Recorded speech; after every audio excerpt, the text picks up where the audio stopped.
Assalamualaikum warahmatullahi wabarakatuh. Welcome back to my channel. Apa kabar kalian semua seluruh subscriber setia yang mungkin hari ini masih tetap memberikan support dan dukungannya terhadap channel ini. Terima kasih banyak untuk kalian mungkin sudah menekan tombol subscribe, like, dan yang udah nge-share semua video-video kita. Dan jangan lupa tekan juga tombol loncengnya supaya kalian bisa mendapatkan notifikasi pemberitahuan video-video terbaru dari channel kita secara gratis. Oke, baik, dan aku pun masih tetap mendoakan kita semua agar tetap dalam keadaan sehat walafiat dan tentunya harus masih bisa tetap semangat supaya kita bisa melewati satu persatu badai permasalahan kehidupan kita hari ini, termasuk di dalamnya hutang di aplikasi pinjol, baik yang legal ataupun yang ilegal. Dan sebelum melanjutkan video ini, aku pengen mengabsen kalian terlebih dahulu. Kalian menonton video ini dari daerah mana saja, dan kalian bisa menuliskannya di kolom komentar di bawah video ini supaya kalian bisa saling berinteraksi dan bertukar informasi dengan catatan untuk tidak saling meninggalkan nomor handphone lagi. Baik ya, hari ini banyak dari teman-teman kita yang merasa gelisah karena sudah pernah memberikan semua data-data pribadinya kepada pihak aplikasi pinjol. Lantas hari ini sedang bertanya-tanya, apakah data-data pribadi yang saya berikan kepada pihak aplikasi pinjol tersebut aman, Bang?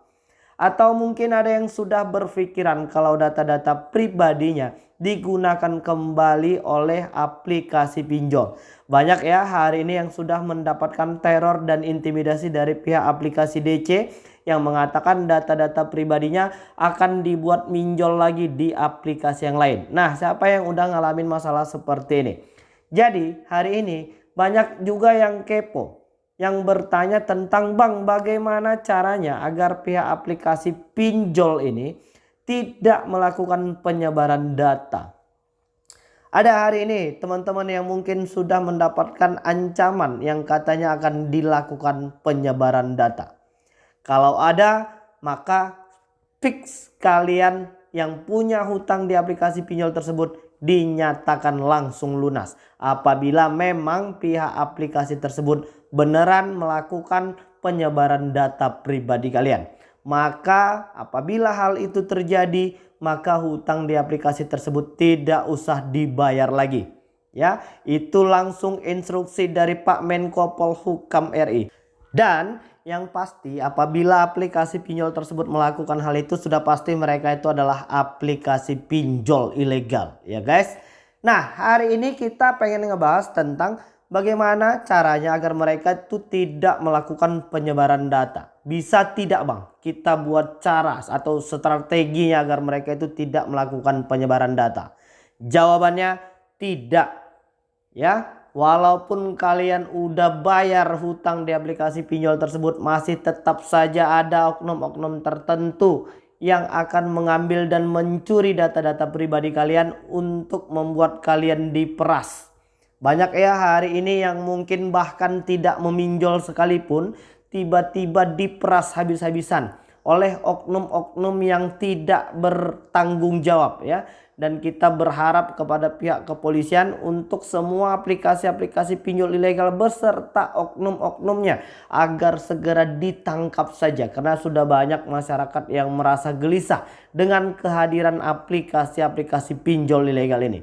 Jadi terkait tentang pertanyaan kawan-kawan, apakah data-data pribadi kita bisa kita amankan dengan tujuan untuk tidak dilakukan penyebaran data?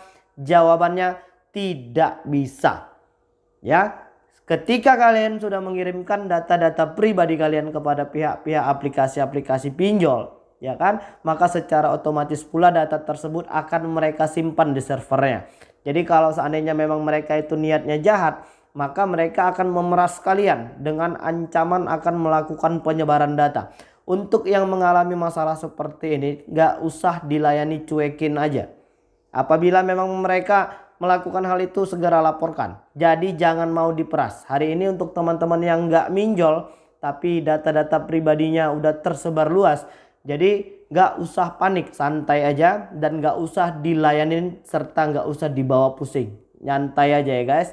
Dan jadi untuk kalian yang hari ini bertanya-tanya, bagaimana cara mengamankannya, dan apakah ada orang-orang yang bisa ya melakukan pengamanan data? Maka jawabannya tidak. Apabila memang mereka bisa, maka secara otomatis mereka adalah bagian dari aplikasi pinjol tersebut. Jadi terjawab sudah. Kalau ada yang katanya bisa mengamankan data-data pribadi kita, maka coba dipelajarin dulu, jangan buru-buru percaya. Paling tidak ya mereka ini bagian dari aplikasi pinjol tersebut.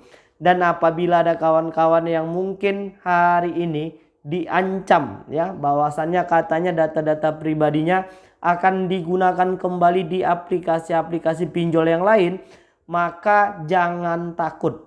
Untuk aplikasi-aplikasi pinjol legal OJK sudah pasti ada rekam wajahnya. Dan apabila wajah si pengguna tidak serupa dengan wajah sikat yang ada di KTP, maka akan secara otomatis ditolak pula. Jadi jangan takut. Dan bahkan belakangan ini sebetulnya cara-cara ini udah cukup lama. Dari tahun 2019 kemarin pihak aplikasi pinjol itu DC-nya juga sudah mengancam. Katanya akan melakukan pemesanan barang-barang online di Shopee, di Lazada dan lain sebagainya, dan akan dikirimkan kepada kita. Jadi untuk kalian yang mengalami masalah ini, tinggal lakukan saja penolakan atau reject, atau kasih tahu sama kurirnya yang mungkin hari ini ada pembelanjaan via COD ya. Kasih tahu dan jangan dibuka, suruh kembalikan saja. Jadi jangan takut dan jangan mau diperas-peras lagi sama oknum-oknum yang tidak bertanggung jawab ini. Oke ya, jadi udah terjawab dan jangan lagi ada yang menjadi korban penipuan. Kalau ada yang nawarin katanya bisa ini itu segala macam dan kalian disuruh untuk membayar sejumlah tagihan di awal, mungkin nilainya nggak banyak, 300 sampai dengan 500 ribu. Hati-hati, itu jebakan Batman pertama yang akan membuat kalian tambah pusing. Apalagi kalau yang sudah mengirimkan data-data pribadinya, katanya pengen dicek dulu nih apakah aplikasi-aplikasi ini sudah terdeteksi atau tidak. Jangan mau ya, dan jangan buru-buru percaya dan jangan transfer uangnya. Jadi untuk kalian yang hari ini sedang menanggapi masalah seperti ini, yang sudah mengirimkan data-data pribadinya dan khawatir ya bahwasannya datanya digunakan kembali untuk di aplikasi pinjol legal OJK, itu sudah pasti tidak bisa. Kalau untuk yang ilegal tidak usah dibayar, apalagi ketika kita memang tidak menerima apapun dari mereka. Dan yang ketiga, untuk kalian yang hari ini ditawarin ini itu segala macam, jangan buru-buru percaya. Kalau seandainya memang mereka bisa, sudah pasti mereka bagian dari aplikasi pinjol tersebut. Dan yang keempat, untuk kalian yang hari ini sudah dilakukan penyebaran data, tidak usah dibayar lagi. Sudah pasti itu adalah pekerjaan dari aplikasi pinjol ilegal. Jadi jawabannya terjawab sudah. Tidak ada yang bisa menjamin keamanan data-data pribadi kita yang sudah dikirimkan kepada pihak-pihak aplikasi pinjol yang ada di Indonesia. Jadi kalau yang legal OJK itu, ya kan, apakah memang terjamin bang data-data pribadi kita? Bagaimana pengalaman kalian? Dan kalian bisa menuliskannya di kolom komentar di bawah ini. Gua pengen ngasih tahu nih kepada Bapak Ibu OJK, pihak AFI serta pihak kepolisian. Hari ini subscriber kita banyak yang mengeluhkan bahwasannya mereka tidak mencantumkan nomor tersebut di dalam kontak darurat. Namun pihak aplikasi pinjol legal OJK hari ini ada yang menghubungi kontak tersebut. Jadi banyak subscriber kita yang bertanya apakah mereka mengetahuinya ketika pembelian pulsa, atau memang pihak aplikasi pinjol legal OJK tersebut mengotorisasi kontak yang ada di handphone kita, sehingga mereka bisa melihat semua nama-nama yang ada di kontak kita. Mohon sekali lagi perhatian kepada Bapak Ibu OJK serta AFI dan pihak kepolisian. Hari ini banyak laporan dari subscriber kita, aplikasi-aplikasi pinjol legal OJK banyak yang menghubungi selain kontak darurat. Dan hari ini masyarakat bertanya-tanya dari mana pihak aplikasi mendapatkan nomor tersebut. Dan mudah-mudahan ini juga segera direspon sama pihak OJK supaya masyarakat memang benar-benar merasa aman dan nyaman terhadap data-data pribadi mereka.